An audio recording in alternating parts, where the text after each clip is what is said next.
Now I know I've looked at a lot of mini PCs lately, but this one is easily the cream of the crop. Because apparently they managed to stuff not just a bunch of high-end gaming hardware in here, but they also liquid-cooled the mini PC with a real exciting hidden feature, which is either gonna give us some cool gaming action, or it's a complete recipe for disaster. I guess we're gonna have to find that out today. Let's open it up. But first, if you want to open up a box full of new skills, today's video sponsor, Brilliant, is for you. Brilliant is where you learn through practical application with thousands of interactive lessons in math, data analysis, programming, and AI. And because Brilliant's lessons focus on problem solving, not only will you learn new skills, you'll also become a better thinker. Brilliant recently added their Thinking in Code course, which helps you problem solve like a programmer. So try out Brilliant at brilliant.org/Dawid, and you'll also get 20% off an annual subscription.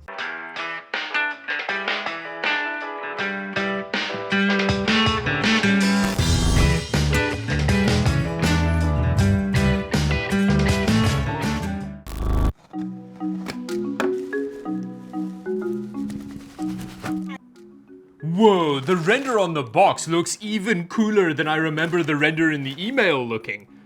Look at that thing! Now, aside from all of the liquid cooling, which is just some next level mini PC e-peen, there's also a powerful PC being cooled by it. It's got an i9-13900H in it. Yes, H, I got that right, which is like a high-end Intel laptop CPU. It's also got an RTX 4060 in it. But best of all, it's called the Mctenthiddy G1, which may be one of the best product names I've heard in a while. Oh wait, no, never mind. That's the Mega Mini G1, or the Mctenthiddy, I guess.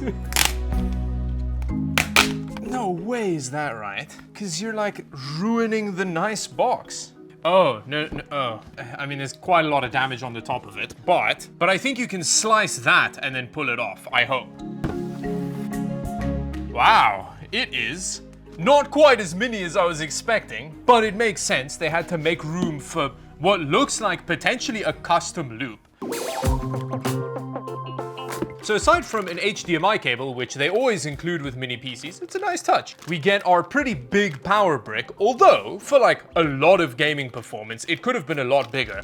And it's a 330 watt power brick. Wow.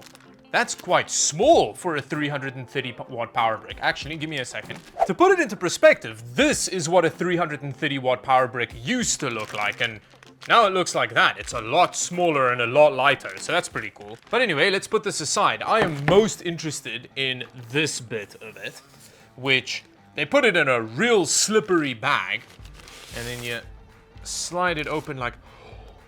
It looks exactly like it does in the renders. So there's clearly a radiator in the back, which looks like a 120mm radiator. Quite a thick 120mm radiator, if it's that entire thickness, with a fan in front. Then there are these tubes protruding from brass fittings so you can easily show your friends its liquid coolingness. We'll get a close look at the inside. I am gonna open it, of course I'm gonna open it. Now in terms of I/O, it's also very good. So on the front, we've got 4 10 gigabit USB ports and a full-sized SD card slot, which is even usable for me. That's exciting. I wonder if it's like UHS 2 or what speed that is. Oh, and on the back is something really cool. Aside from a whole bunch more USB, 2 HDMI, which is nice. I like that they have a second port, and 2.5 gigabit Ethernet. It's got an Oculink port on the back, which means it's going to be really easy for you to plug an external graphics card into this system. You're not going to have to MacGyver an internal M.2 slot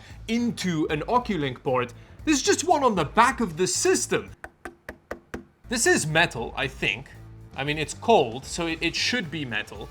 And then on the top, there is some more ventilation. So I think this is where air is gonna get sucked into the case, and then it gets blown out through the back here. But with that, I'm super excited to turn this thing on. We'll tear it down and plug a graphics card into it later.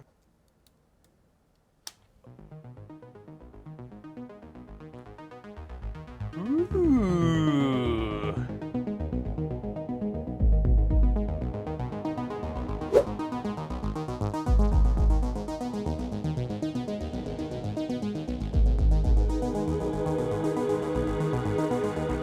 And because this isn't a big brand system, the Windows install is about as clean as a fresh install can be. And aside from our 13900H and 32 gigs of DDR5 in dual channel, the system has an RTX 4060 in it, which lets you screen capture the desktop, so I'm guessing it's a desktop variant. Also, the system's BIOS has the kind of functionality you'd expect from an HP Chromebook. But with that, let's see how it games. Wild CS2 performance at 1080p low settings.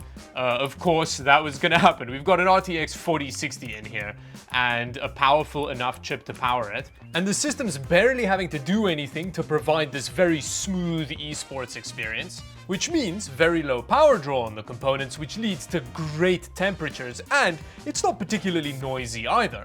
But let's do something a bit more demanding and see what happens to those temperature figures. With Doom Eternal at 1080p Ultra settings, again, lots of frame rate happening, but the system's having to work harder to do that. We've got more utilization, which means the temperatures are a bit higher, but it's still very quiet. And switching over to 1440p, the system scales very well with higher resolutions. We're still getting a lot of frame rate here. And then when it comes to Cyberpunk at 1440p high settings, that is a lot of frame rate for a mini PC to be churning out. The game is running very smooth, very well, and again, the noise is very under control. But considering that we've got liquid cooling in here, I think we should let the game run for a while so that the whole loop saturates with heat so that we can see where the temperatures and noise top out.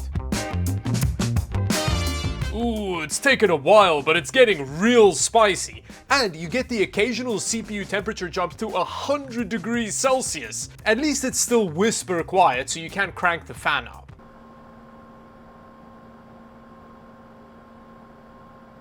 Interestingly, if you put a heavy load just on the CPU, the temperatures are very under control, which makes sense because it's not also having to cool a graphics card pumping 120 watt into that liquid cooling loop, which I guess is very promising for the Oculink performance considering we won't be using the 4060. But before we plug a waifu into this system, let's check out the teardown because this PC's build is fascinating. So now comes the terrifying process of tearing this thing down. This is one of the scarier systems I've torn down because I feel like there's pretty huge margins for massive disaster here. Now, straight off the bat, I don't see any just obvious means of ingress, which kind of makes me assume that we've got screws hiding under the feet.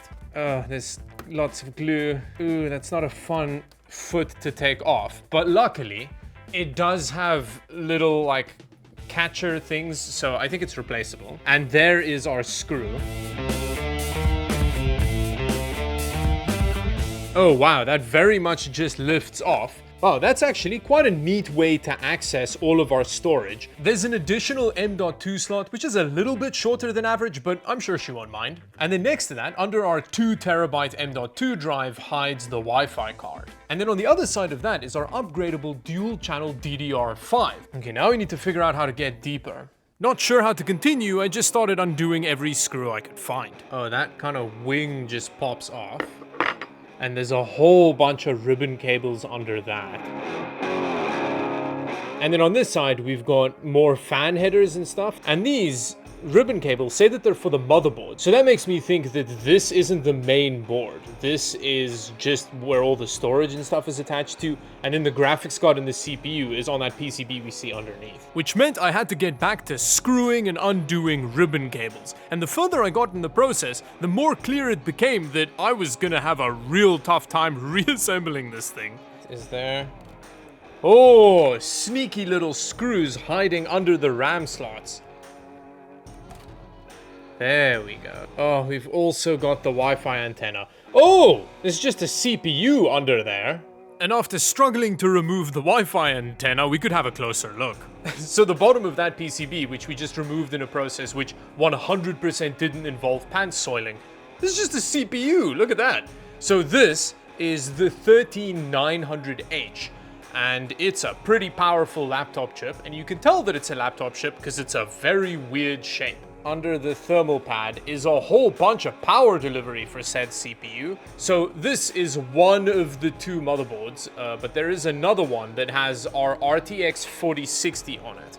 So that lives under the pump block. That's a fascinating design because it's kind of a dual-sided block. so that it cools the CPU on the top and the graphics card on the bottom. Wow, some serious design went into this thing. But we still need to check out the GPU, so let's figure out how to get access to that. And the deeper I got into the system, the more intimidating the teardown became, because there were so many screws and it wasn't clear which end you should go in through first. But eventually I decided to just try and remove the block off the bottom PCB, which went medium well. Oh, no way. Despite getting the very exciting PCB unseated, it was still mounted to the cooling block, and changing that involved bending the block out and unscrewing the PCB from the bottom. Look at that! It's a 4060 MXM board, which, for those of you that don't know, this is a standard that they used to use for replaceable graphics cards in laptops. But I didn't realize you got like a 4060 variant of it. That's just so cool. And it means that theoretically, the graphics card is upgradable in this system. So this is the little PCB that our MXM board connects to. And there's a whole bunch of ribbon cables that connect it with data to the main motherboard. But unfortunately, that's about as deep as I could get into the system. No matter how many screws I undid, the only progress I made was getting access to the fill port on the bottom of the loop. I even tried getting in through the top, but quickly started damaging the system and eventually threw in the towel. So now that we've seen the little system's voluptuous interior, there's just one thing left to do. We gotta plug a waifu in its butt and see what happens.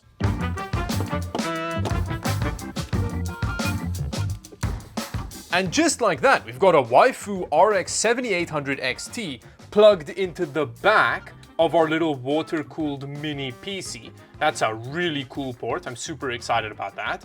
But with that, let's turn it on. But I then immediately ran into two problems. The graphics card wasn't reacting to the mini PC being turned on, and neither was the mini PC's liquid cooling. So after struggling to turn it on for 20 minutes, I left the system unplugged for a while. After which the liquid cooling turned on, but the graphics card still didn't.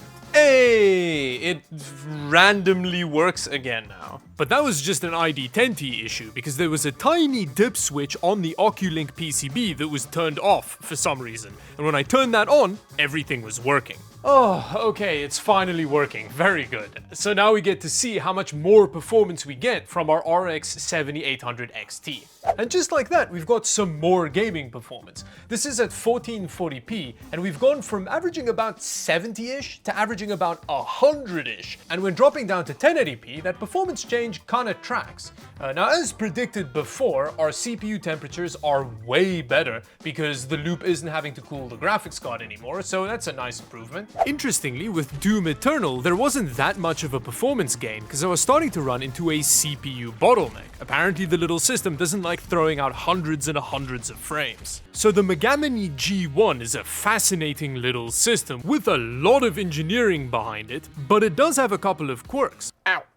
Ow. Oh god, it's hot. One of the big ones of those is its price. If you get it on Kickstarter now, it's $1,800 for the version that I have in this video, but its MSRP is $1,900, which is a lot for the performance capabilities of this system, but considering the engineering behind it, I do kinda get that it's gonna cost a lot. I don't know. Let me know in the comment section down below what you think. Subscribe to the channel if you like the video, maybe watch another one, a suggestion will pop up in a second, and until the next video, bye bye.